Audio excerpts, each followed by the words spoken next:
Tuan-tuan dan puan-puan, jika saya katakan bahawa Malaysia sedang melakukan sesuatu yang memaksa kuasa-kuasa besar dunia untuk menoleh, adakah anda akan percaya? Kerana hari ini, ia benar-benar telah berlaku.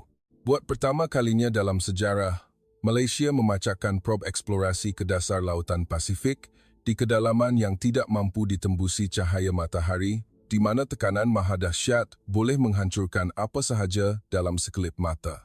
Tetapi apa yang lebih mengejutkan seluruh dunia ialah bagaimana Jepun sanggup tunduk hormat dan Amerika Syarikat segera memerhatikan dengan teliti. Persoalannya, apakah prob ini? Mengapakah ia mampu mengubah percaturan di bawah laut dalam? Dan bagaimanakah Malaysia berjaya melakukan sesuatu yang dahulunya dianggap mustahil? Jika anda sudah bersedia, mari kita dengarkan. Bunyi ombak Pasifik yang memukul sisi kapal KM Mutiara, satu kedengaran sekata, seperti degupan jantung lautan yang tidak pernah berhenti. Matahari mula terbenam. Cahayanya yang keemasan menyentuh permukaan air, mencipta satu jalur panjang yang menjadikan kegelapan di bawahnya kelihatan berkali-kali ganda lebih menggerunkan. Di atas dek kapal, seorang jurutera wanita berdiri di hadapan set kren pengangkat peralatan. Wajahnya terpercik titisan air masin, matanya tenang tetapi dalam, seperti seseorang yang telah membuat keputusan untuk tidak akan berundur. Namanya Dr. Aisyah, ketua pasukan projek yang setiap saat dinantikan laporannya oleh wartawan-wartawan antarabangsa. Di hadapan Aisyah, terletaknya sebuah silinder putih pusam, panjangnya separas pinggang orang dewasa. Ia kelihatan begitu ringkas sehinggakan orang biasa mungkin tidak akan tahu bahawa di dalamnya tersimpan rahsia sebuah dunia. Itulah prob eksplorasi, sebuah peranti yang dicipta oleh pasukan Malaysia untuk menyelam ke dasar lautan dan kembali dengan data sebenar. Data yang belum pernah dapat dikumpul oleh sesiapa pun dari titik ini. Tekanan pada tahap ini boleh meremukkan besi macam tin minuman. Kedengaran suara Irfan, seorang penyelidik muda, berkata perlahan. Dia seolah-olah menasihati dirinya sendiri lebih daripada orang lain. Tangannya menggenggam hujung jaket kalis anginnya dengan begitu kuat sehingga buku limanya memutih. Kalau ia gagal kali ini, bukan sahaja mesin ini yang hancur, tetapi kepercayaan kita juga akan musnah. Pak Cik Ismail, seorang juru teknik berusia hampir 50 tahun yang dahulunya seorang nelayan, tersenyum sinis. Kepercayaan bukan terletak pada besi, tapi pada hati manusia, katanya sambil menepuk bahu pemuda itu perlahan. Bot Pak Cik dulu pernah bocor tengah ribut, tapi kami sampai juga ke darat, bukan sebab bot canggih, tapi sebab kami semua cekal hati. Aisyah memandang ke arah jalur gemilang yang berkibar megah di puncak tiang layar. Dia tidak memikirkan tentang pujian, tidak juga tentang jumlah tontonan atau tajuk berita utama. Dia hanya teringat satu ayat yang pernah didengarinya di sebuah bilik mesyuarat antarabangsa beberapa tahun lalu. Kata-kata yang membuatkan nafasnya sesak. Malaysia tidak mungkin mampu membangunkan teknologi laut dalam sendiri. Pada waktu itu, dia hanya tersenyum, tetapi di dalam hatinya, maruahnya terasa seperti dipijak-pijak. Dan itulah malam pertama dia mula mengimpikan untuk membina probnya sendiri. Prob yang bukan dibina untuk menunjuk-nunjuk kepada dunia, tetapi untuk memberitahu dunia bahawa rakyat Malaysia juga berhak untuk berdiri setara di atas peta ilmu pengetahuan. Suara dari radio di kapal berbunyi, pemeriksaan isyarat lengkap, semua sistem bersedia. Peralatan akan dilepaskan dalam masa 3 minit. Pengumuman ringkas itu serta-merta menyepikan seluruh dek. Semua orang seakan-akan menahan nafas serentak. Aisyah meletakkan telapak tangannya pada permukaan prob. Ia terasa sejuk, tetapi anehnya membuatkan jantungnya berdegup kencang. Dia menunduk dan berbisik perlahan, seolah-olah bercakap dengan seorang sahabat lama, tolong turun sampai ke dasar, dan kembali dengan selamat. Apabila lampu isyarat bertukar hijau, kren mula bergerak perlahan. Prob eksplorasi itu perlahan-lahan melepasi birai kapal, menuju ke permukaan air yang bergelora. Dan dalam sekelip mata apabila hujung prob menyentuh permukaan air, semua orang melihat lingkaran riak air merebak luas, seolah-olah sebuah pintu telah dibuka. Pintu ke arah kedalaman yang tidak pernah disaksikan sesiapa, pintu kepada sebuah pembuktian di mana seluruh dunia sedang menantikan jawapan dari Malaysia. Dan inilah kali pertama Aisyah mengerti dengan jelas bahawa untuk mengubah dunia, ia tidak semestinya perlu dimulakan dengan sesuatu yang gah. Kadang-kadang, Ia bermula dari sesuatu yang kecil, yang berani untuk terjun ke dalam kegelapan, walaupun sedar ia mungkin tidak akan kembali. Probe eksplorasi itu perlahan-lahan tenggelam di bawah permukaan air, hanya meninggalkan isyarat kedudukannya pada skrin monitor yang berkelip-kelip sebagai satu titik hijau kecil. Ia begitu kecil, seperti impian seorang insan kerdil yang terpaksa berenang melawan arus dunia yang besar. Aisyah berdiri memandang skrin itu tanpa suara. Tetapi fikirannya melayang kembali ke hari pertama dia memulakan projek ini. Hari di mana dia belum mempunyai kapal, tiada pasukan yang besar, dan tiada siapa yang percaya Malaysia boleh melakukannya. Hari itu berlaku di sebuah bilik mesyuarat berdinding kaca di sebuah seminar antarabangsa di Switzerland. Para saintis dari pelbagai negara sedang membincangkan tentang laut dalam, seolah-olah ia adalah kawasan rahsia yang hanya boleh disentuh oleh negara-negara kuasa besar. Aisyah duduk di barisan belakang, mendengar perkataan seperti eksplorasi, kedaulatan, dan sumber asli meniti di telinganya seperti arus air yang sejuk. Semasa waktu rehat, dia mendekati seorang penyelidik dari luar negara, bercakap tentang idenya untuk membina peralatan eksplorasi di Malaysia. Lelaki itu tersenyum sopan, tetapi pandangan matanya seolah-olah melihat seorang kanak-kanak yang sedang bermimpi di siang hari. Malaysia mempunyai laut yang indah, katanya, tetapi teknologi laut dalam memerlukan modal yang besar, infrastruktur, dan pengalaman. Ia bukanlah sesuatu yang boleh dibina sendiri dengan mudah. Orang di sekelilingnya ketawa perlahan. Tidak cukup kuat untuk dipanggil penghinaan, tetapi cukup kuat untuk membuatkan hatinya terasa pedih. Aisyah kembali ke hotelnya malam itu. Dia memandang lampu-lampu bandar yang memantul di permukaan sungai dan bertanya kepada dirinya sendiri, mengapa sebaris ayat boleh terasa begitu menyakitkan? Keesokan paginya, dia menghantar email kembali ke Malaysia kepada mereka yang pernah dilihatnya mempunyai potensi. Pensyarah lamanya, juru teknik yang sentiasa bersungguh-sungguh, penyelidik junior, dan rakan-rakan yang pernah bekerja keras tanpa mengharapkan pujian. Dia memberitahu semua orang dengan jujur bahawa dia ingin membina probe eksplorasi Malaysia, bukan untuk bersaing dengan sesiapa, tetapi supaya kita tidak lagi perlu menjadi pembeli data dari orang lain. 2 bulan pertama, jawapan yang diterima hanyalah mustahil. Pihak pembiaya berkata risikonya terlalu tinggi. Sesetengah orang dalam industri pula berkata, jangan bermimpi terlalu tinggi, nanti jatuh sakit. Tetapi bagi Aisyah, apa yang lebih menyakitkan ialah tidak mempunyai impian sama sekali.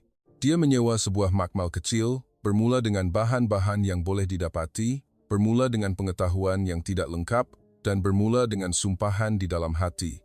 Jika tidak berjaya hari ini, cuba lagi esok. Irfan menyertai pasukan pada tahun pertama. Dia seorang yang pintar, tetapi di matanya tersimpan ketakutan. Dia pernah menyaksikan kegagalan peralatan mahal di luar negara. Melihat pakar bertaraf dunia pun boleh gagal. Dia bertanya terus kepada Aisyah, macam mana kita nak bersaing, sedangkan kita tak ada apa-apa macam mereka? Aisyah hanya menjawab, kita ada sebab yang mereka tiada. Kita buat ini untuk negara kita, bukan untuk nama di atas sekeping kertas. Di atas kapal hari ini, titik hijau pada skrin itu bergerak semakin dalam, seolah-olah membawa bersama gelak tawa pada hari itu tenggelam meter demi meter. Dan di dalam hati Aisyah, dia tidak memerlukan pengiktirafan melalui kata-kata. Dia mahu dunia mengakuinya melalui satu-satunya perkara yang tidak boleh menipu, hasil yang nyata. Penyelaman ke laut dalam kali ini bukanlah percubaan pertama pasukan Malaysia. Sebelum tiba di Pasifik, mereka telah gagal berkali-kali, dan setiap kegagalan meninggalkan bunyi retakan yang bergema dalam ingatan.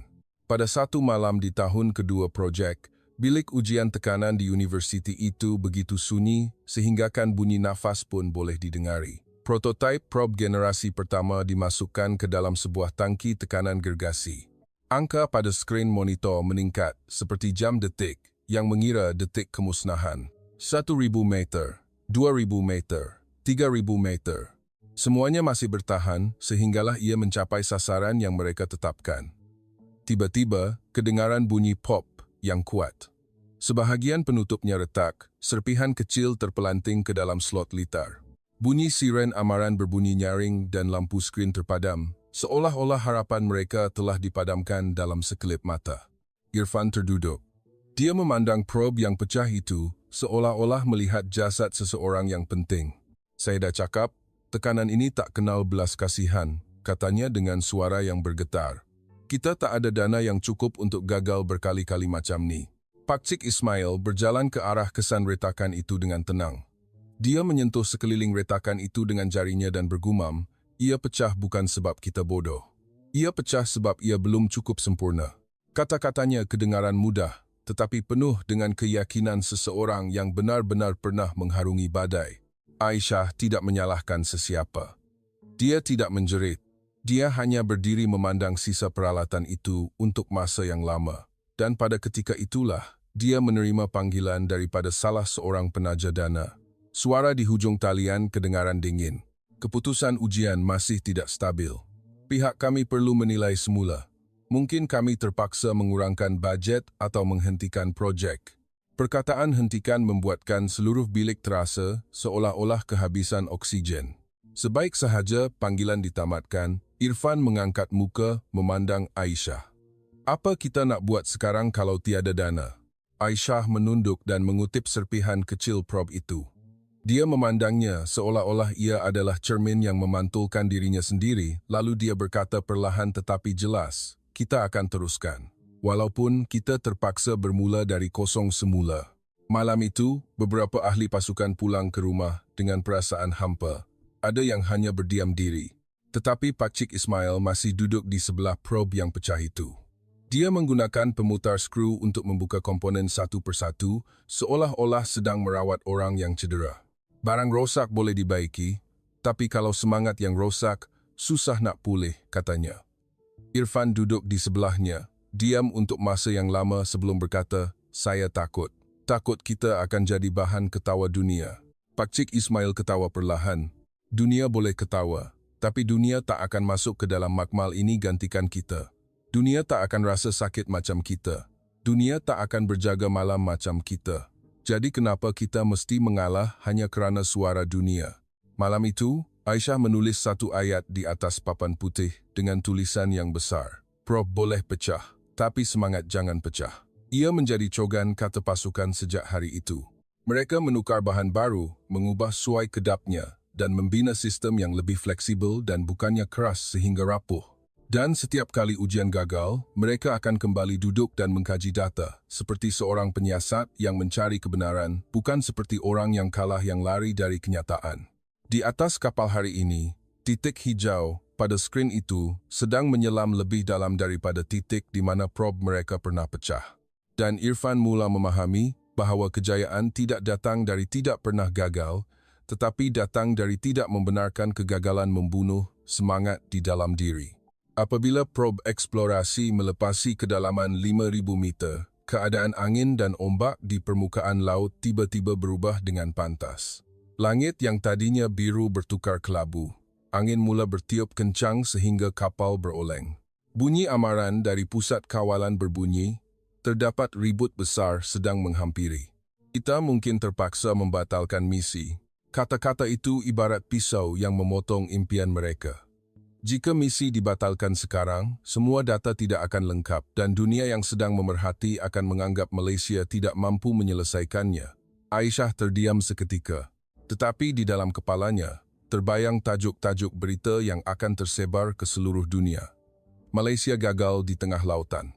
Dia tahu ia akan menghantui pasukannya untuk masa yang lama. Irfan memandang skrin data, wajahnya pucat. Kalau kita tarik naik sekarang, kabel mungkin akan tegang pada sudut yang salah dan merosakkan sistem, katanya sambil menelan air liur. Tapi kalau kita biarkan, kalau ribut bertambah buruk, kita berisiko kehilangan kedua-dua probe dan kapal. Pak Cik Ismail memandang ke langit dan berkata, laut sudah bersuara, Kapten, kadang-kadang kita kena dengar cakap dia. Aisyah berpaling melihat anak-anak kapal yang sedang berpegang erat pada susur besi. Sebahagian daripada mereka adalah rakyat Malaysia biasa yang tidak pernah masuk berita, tidak pernah mempunyai nama dalam jurnal penyelidikan, tetapi nyawa mereka berada di situ. Aisyah sedar dia mempunyai dua pilihan. Teruskan untuk menunjukkan keberanian kepada dunia, atau berhenti untuk memastikan pasukannya pulang ke rumah dengan selamat. Radio berbunyi lagi, kelajuan angin meningkat. Kita ada kurang dari 15 minit untuk membuat keputusan. Aisyah memejamkan matanya. Dia teringat kata-kata ayahnya. Menjadi seorang pemimpin bermakna menanggung tanggung jawab untuk orang lain pada hari-hari yang paling sukar. Lalu, dia berkata dengan jelas, "Batalkan misi, tarik prob naik." Irfan kelihatan lega, tetapi matanya masih menunjukkan kekecewaan. "Habis, kerja kita macam mana? Dunia akan kata kita takut ke?" Aisyah menggelengkan kepalanya. "Biarlah dunia nak kata apapun, tapi kita tak akan biarkan sesiapa mati kerana keinginan kita untuk menang." Arahan dikeluarkan. Pasukan operasi mula bekerja dengan pantas. Kabel ditarik naik dengan berhati-hati, tetapi lautan tidak mengalah dengan mudah. Ombak besar menghempas sisi kapal seperti tangan gergasi yang cuba menumbangkannya. Salah seorang anak kapal tergelincir dan hampir jatuh ke laut, tetapi Pak Cik Ismail sempat menyambarnya. Saat prob itu berjaya diangkat melepasi permukaan air, semua orang seolah-olah dapat bernafas semula. Tetapi sebaik sahaja peralatan itu diletakkan di atas dek, ribut yang sebenar tiba. Jika mereka berlengah walaupun setengah jam, keadaan mungkin tidak akan sama. Malam itu, kapal berlindung daripada ribut di tengah lautan, seperti insan kerdil yang menyorok di sebalik dinding air. Aisyah duduk bersendirian di bilik kerjanya, melihat data yang berjaya dikumpul. Walaupun tidak mencapai sasaran, ia masih amat berharga. Dan yang paling penting, pasukannya masih lengkap. Dia membuka siaran berita antarabangsa, melihat tajuk tunjuk berita mula berjalan, Malaysia hentikan misi. Sesetengah media menggunakan perkataan berundur, ada yang menggunakan teragak-agak. Tetapi Aisyah mematikan radio itu dan berkata kepada dirinya sendiri, satu hari nanti, dunia akan faham. Berhenti pada masa yang sepatutnya bukanlah satu kekalahan. Ia adalah satu tanggungjawab. Malam itu juga, dia membuat keputusan. Esok, walau apapun keadaan langit, dia akan menyambung misi itu sekali lagi, tetapi dengan hati yang lebih kental. Setelah ribut reda, projek itu mendapat satu peluang keemasan dari Jepun untuk menjalankan ujian di pusat tekanan berpiawaian dunia mereka. Bilik ujian itu kelihatan seperti sebuah kilang senyap yang menyimpan rahsia kedalaman lautan. Mesin-mesin gergasi sebesar rumah mengeluarkan bunyi dengungan rendah, seolah-olah seekor raksasa sedang bernafas. Pasukan Jepun diketuai oleh Sato, seorang jurutera kanan yang telah lama bekerja dengan kapal selam penjelajah jurang lautan. Dia seorang yang jarang sekali memuji orang lain dan sering bercakap ringkas, seolah-olah setiap ayatnya adalah satu keputusan yang muktamad. Sato melihat spesifikasi prob Malaysia dan bertanya, "Bahan apa yang kamu guna untuk kerangka utama?" Irfan menjawab dengan suara yang lebih yakin dari sebelumnya, "Komposit alloy khas yang kami reka untuk mempunyai ganjalan pada tahap mikro, Tuan. Ia tidak keras sehingga rapuh." Sato diam seketika. Konsep yang menarik, tapi kita akan lihat hasilnya melalui ujian. Prob eksplorasi itu diangkat ke dalam tangki tekanan. Semua orang berdiri di belakang garisan keselamatan. Kesunyian di dalam bilik itu terasa begitu berat, seolah-olah bilik itu sendiri sedang mendengar kebenaran tanpa membenarkan sesiapa menipu. Mesin mula meningkatkan tekanan tahap demi tahap. 2.0 meter. 4.0 meter. 6,000 meter. Angka-angka itu naik perlahan, tetapi debaran di dada semua orang meningkat lebih laju. Irfan berpeluh. Dia teringat prob yang pernah pecah, teringat bunyi pop, yang pernah membuatkan jantungnya luruh. Dan dia takut email itu akan kembali menghantuinya. 7,000 meter. 8,000 meter. Prob itu masih utuh. Sistem masih menghantar data, perbezaan suhu masih stabil. Pasukan Jepun mula berpandangan sesama sendiri. Ada yang membetulkan cermin mata, seolah-olah tidak percaya dengan apa yang mereka lihat. Sato sendiri berdiri lebih tegak. Dia tidak kelihatan teruja, tetapi kesenyapannya telah berubah, seperti seseorang yang sedang mengakui sesuatu tanpa mahu mengakuinya. Apabila tahap tekanan terakhir dicapai, pintu tangki dibuka. Prob itu diangkat keluar perlahan-lahan. Dan apa yang semua orang lihat ialah permukaannya yang masih sempurna. Tiada retakan, tiada kerosakan yang menghalangnya daripada digunakan lagi. Aisyah menelan air liur. Dia tidak menangis, tetapi matanya terasa panas, seperti seseorang yang telah memikul beban yang berat begitu lama dan akhirnya dapat meletakkannya. Sato berjalan mendekati probe itu. Dia menyentuh permukaannya dengan perlahan dan menyebut satu perkataan yang membuatkan seluruh bilik terdiam. Naruhodo. Kemudian dia berpaling memandang Aisyah. Kamu bina benda ini bukan untuk menunjuk-nunjuk, kan? Aisyah menjawab, tidak, Tuan. Kami binanya supaya lautan ini bukan milik sesiapa secara eksklusif. Sato mengangguk sedikit. Orang Jepun menghormati mereka yang bekerja kerana prinsip bukan kerana ego. Dia berhenti seketika sebelum menyambung, saya mengaku, saya telah memandang rendah pada Malaysia. Kata-kata itu bukan sahaja ganjaran untuk kepintaran, tetapi ia adalah ganjaran untuk kesabaran. Dan, pada saat itu, pasukan Malaysia tahu bahawa tembok yang pernah dibina oleh dunia kini telah mula retak. Berita tentang ujian di Jepun tidak hanya terhenti dalam kalangan jurutera. Ia tersebar seperti ombak, lebih jauh daripada yang Aisyah jangkakan.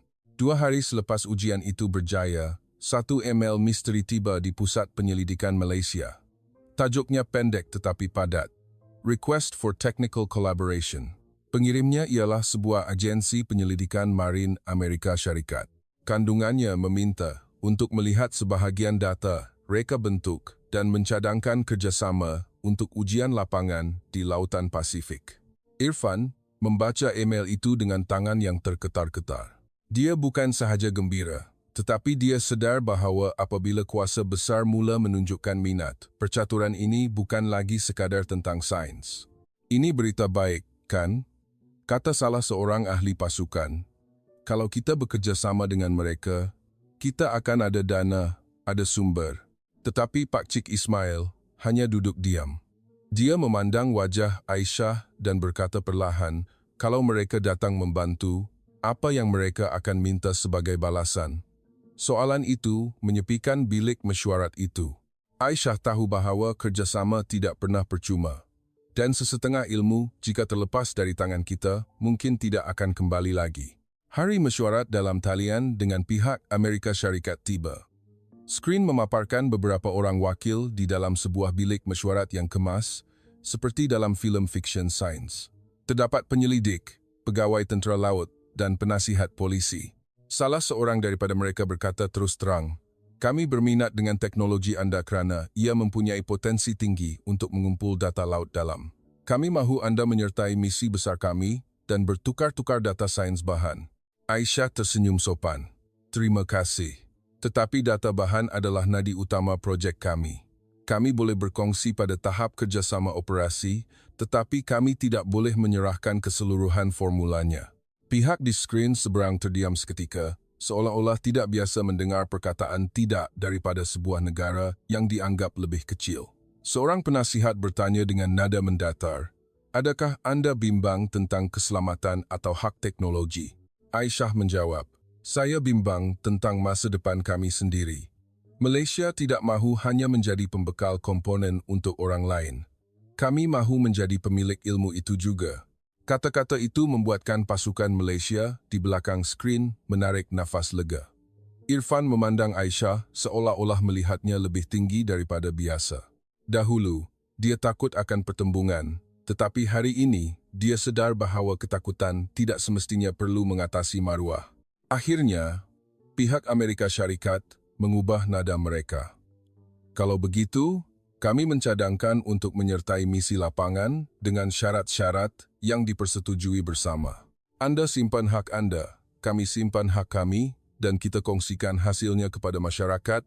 Aisyah berpaling memandang pasukannya. Semua orang mengangguk. Inilah perjanjian yang paling adil yang boleh dicapai. Malam itu, berita mula tersebar ke media seluruh dunia. Tajuk utama sesetengah agensi berita menulis, Amerika Syarikat pantau teknologi Malaysia. Ada yang menulis, Malaysia mungkin menjadi pemain baru di laut dalam. Dan ada yang menulis dengan lebih lantang, keseimbangan kuasa bawah laut mula bergegar. Irfan berdiri di atas dek kapal, memandang langit yang dipenuhi bintang dan berfikir betapa jauhnya dia telah melangkah dari hari di mana dia takut ditertawakan. Dia baru sahaja faham bahawa melakukan perkara besar bukanlah tentang kepintaran, tetapi tentang mempertahankan jati diri agar tidak ditelan oleh kuasa orang lain. Dan percaturan ini benar-benar telah bermula. Misi lapangan yang baru bermula di kawasan jurang lautan Pasifik yang telah dipilih dengan teliti. Ia adalah satu titik di mana peta dunia kelihatan, seperti mempunyai parut, satu garisan hitam dalam yang tidak dapat ditembusi cahaya matahari. Probe eksplorasi dilepaskan dengan stabil. Kabel menghantar isyarat kembali secara berkala sehinggalah ia memasuki mod penyelaman penuh. Apabila melepasi kedalaman 8,000 meter, semua orang di atas kapal terdiam, seolah-olah sedang mendengar suara planet ini.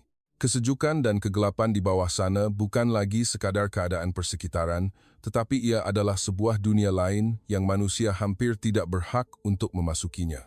Kemudian, data mula menunjukkan sesuatu yang aneh. Graf beberapa gas tertentu melonjak secara tidak normal. Suhu di dasar laut mempunyai titik panas, seolah-olah ada sesuatu yang sedang melepaskan tenaga. Irfan merenung skrin sehingga matanya hampir tidak berkelip. Ini bukan dasar laut biasa, ia seperti sebuah lohong. Imej dari kamera mula muncul, kabur pada mulanya sebelum menjadi semakin jelas. Dan apa yang mereka lihat membuatkan seluruh bilik kawalan seakan terhenti. Terdapat sebuah struktur gelap yang memanjang. Ia bukan batu semula jadi. Ia mempunyai bentuk seperti pipe atau kerangka besi purba yang tertanam di bawah sedimen. Dan di sekelilingnya, terdapat organisma bercahaya yang bergerak seperti kawanan bintang. Pegawai Amerika Syarikat yang menyertai misi melalui sistem komunikasi segera berkata, "Hentikan penyiaran imej kepada umum. Ini mungkin kawasan sensitif." Aisyah terdiam seketika. Kawasan sensitif kerana apa? Suara di hujung talian teragak-agak. Kami tidak pasti ia struktur milik siapa, tetapi pendedahannya boleh menjejaskan keselamatan. Irfan berpaling memandang Aisyah. Dia melihat kemarahan di mata ketuanya. Bukan marah kerana mahu menjadi terkenal, tetapi marah kerana tahu bahawa kebenaran sekali lagi cuba dikurung. Pakcik Ismail berkata, perlahan tetapi jelas, laut bukan medan perang. Laut adalah rumah kepada hidupan dan rumah kepada masa depan kita. Aisyah menarik nafas dalam dan membuat keputusan. Kami tidak akan menjual data ini atau menggunakannya untuk peperangan. Kami akan menghantarnya kepada pasukan saintis antarabangsa untuk disahkan, tetapi dengan syarat ia hanya digunakan untuk tujuan alam sekitar dan kemanusiaan. Pihak Amerika Syarikat di hujung talian terdiam lagi, kemudian berkata perlahan, "Anda sedang mencabar sistem yang telah diguna pakai oleh dunia sekian lama." Aisyah menjawab, "Sistem yang memberikan sesetengah negara hak untuk mengetahui kebenaran lebih daripada yang lain.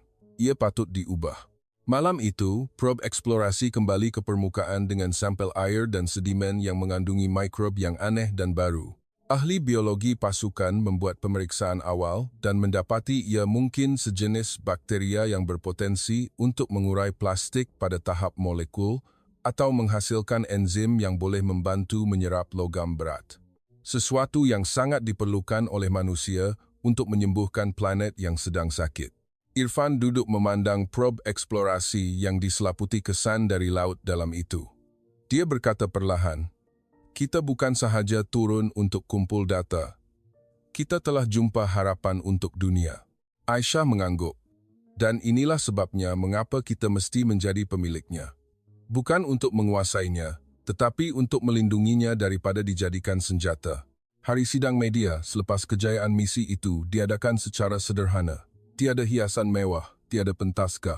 Hanya jalur gemilang di belakang dan sebuah meja yang menempatkan probe eksplorasi di tengah, seolah-olah ia adalah saksi senyap kepada setiap titik peluh mereka. Media dari Jepun, Amerika Syarikat dan negara-negara lain berbaris untuk bertanya soalan. Ada yang ingin tahu tentang teknologi, ada yang bertanya tentang struktur di dasar laut, dan ada yang bertanya tentang kerjasama dan keuntungan. Tetapi Aisyah memilih untuk menjawab dengan kata-kata yang tidak bertujuan untuk mengalahkan sesiapa.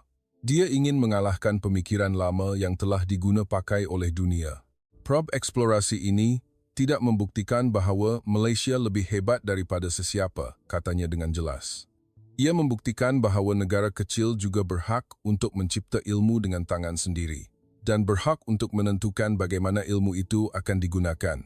Seorang wartawan bertanya terus, adakah Anda tidak takut akan tekanan daripada kuasa-kuasa besar kerana data laut dalam mempunyai nilai ekonomi yang sangat tinggi? Aisyah tersenyum nipis. Takut. Tetapi apa yang lebih menakutkan ialah jika dunia kehilangan peluang untuk memulihkan dirinya sendiri kerana ketamakan manusia. Irfan duduk di barisan belakang. Dia mendengar dan air matanya bergenang. Dia teringat hari di mana dia takut ditertawakan, teringat prob yang pernah pecah, teringat malam ribut di mana dia terpaksa memilih keselamatan, dan teringat kata-kata Pak Cik Ismail, barang rosak boleh dibaiki, tapi kalau semangat yang rosak, susah nak pulih. Hari ini, dia faham. Kata-kata itu bukan sekadar pujukan, tetapi ia adalah prinsip kehidupan. Selepas sidang media, Sato dari Jepun berjalan mendekati Aisyah. Dia berdiri diam untuk masa yang lama sebelum berkata, Anda mengingatkan saya pada zaman di mana jurutera mencipta sesuatu untuk manusia bukan untuk kuasa. Aisyah menundukkan kepalanya sedikit. Terima kasih, Tuan. Wakil dari Amerika Syarikat juga datang mendekat. Dia berkata terus terang, Anda telah membuatkan kami berfikir semula. Kerjasama dengan negara yang lebih kecil bukanlah satu bentuk sedekah, tetapi satu proses pembelajaran bersama. Aisyah mengangguk. Dan dunia akan menjadi lebih selamat jika kita membenarkan kebenaran menjadi milik semua. Malam itu, pasukan Malaysia kembali ke atas kapal KM Mutiara 1. Tiada tepukan gemuruh, tiada cahaya kamera. Hanya angin laut yang bertiup senyap dan ombak yang masih memukul seperti biasa. Aisyah berdiri memandang permukaan air dan berkata kepada pasukannya, kita tidak menang melawan lautan. Lautan tetap agung seperti biasa. Kita tidak menang melawan mana-mana negara. Setiap negara mempunyai kehebatannya sendiri. Tetapi hari ini, kita telah menang melawan diri kita sendiri. Pak Cik Ismail tersenyum. Menang melawan diri sendiri lebih susah daripada menang melawan orang lain. Irfan ketawa dalam tangisannya. Lepas ni, apa kita nak buat? Aisyah memandang ke arah kegelapan yang jauh di hadapannya. Selepas ini, kita akan pastikan apa yang kita temui di bawah laut akan membantu manusia di darat kerana ilmu yang tidak digunakan untuk kehidupan hanyalah data yang mati di dalam komputer. Prob eksplorasi itu diselimuti kain di atas dek, seolah-olah sedang diselimutkan selepas penat bekerja. Dan dalam kesunyian lautan, semua orang merasakan hati mereka menjadi lebih kental dari sebelumnya. Kerana kadang-kadang, kehebatan itu bukan terletak pada sejauh mana kita menyelam, tetapi pada sama, ada kita cukup berani untuk mempertahankan kemanusiaan kita pada hari di mana dunia cuba menarik kita untuk menjadi sesuatu yang lain. Dan inilah kisah Malaysia. Bukan kisah yang perlu dunia kagumi kerana kehebatannya, tetapi kisah yang patut dunia kagumi kerana maknanya. Akhir kata, apa yang saya mahu semua orang ingat bukanlah kedalaman lautan, tetapi kedalaman usaha anak Malaysia yang tidak pernah berputus asa. Kadang-kadang, negara kita tidak kalah kerana tidak pandai, tetapi kita kalah kerana kita terlalu percaya kata-kata orang lain bahawa kita tidak mampu melakukannya.